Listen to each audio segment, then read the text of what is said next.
Van চালকের মেয়ে জাকারিয়া আক্তার লাবণ্য ঠাকুরগাঁয়ের পীরগঞ্জ পৌরসভায় বাড়ি তার। ছোটবেলা থেকেই স্বপ্ন দেখতেন বড় হয়ে পুলিশে চাকরি করবেন। তার এই স্বপ্ন পূরণ হলো আজ। ঠাকুরগাঁয়ের টেইনি রিক্রুইট কনস্টেবল 19 জনের চাকরি হয়েছে, তার মধ্যে মেধা তালিকায় রয়েছেন লাবণ্যও।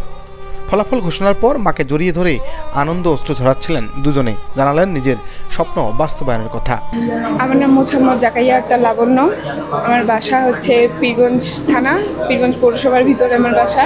পুলিশে চাকরি করব আমার ইচ্ছা ছিল, ছোট থেকে আমার ইচ্ছা ছিল। বাবা মার স্বপ্ন ছিল, আজ আমি বাবা মার স্বপ্ন পূরণে আমি শেষ প্রান্তে আসছি। আমার অনেক ভালো লাগতেছে আর কি। শুরুতে বাইরে আমার মা আছে, আমার মাকে যে বলবো, তারপর বাসে যে আমার বাবাকে বলবো।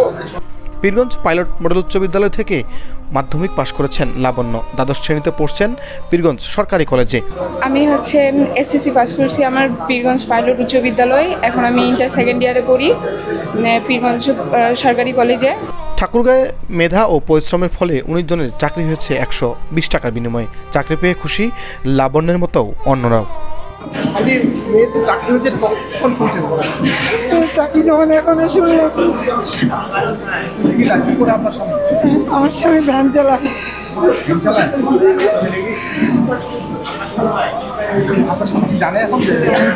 জানে এখন এ পর্যন্ত জানে। আসলে এর অনুভূতিটা বলে বোঝানো যাবে না। এটা একটা আমার ছোট থেকেই শখ, আর এটা 2বার পরে 3বারের বেলায় পূরণ হইলো। আল্লাহর রহমতে অনেক খুশি, হ্যাপি আমি। জি, আবেদন করতে 120 টাকা এডমিট উঠাতে লাগছে। এরবারে টাকা লাগে শুধু যাতায়াত নিতে পারে। আসলে এটা 120 টাকা বলা, যেটা অর্থাৎ 120 টাকা তারা জমা দিতে হয় সরকারের ঘরে, এই জন্য 120 টাকা আসলে বলা হয়। আমি বলবো এটা প্রক্রিয়া অনুযায়ী যেটা হওয়ার কথা, বিধি মোতাবেক রিক্রুটমেন্ট কার্যক্রমটি সম্পন্ন হবে।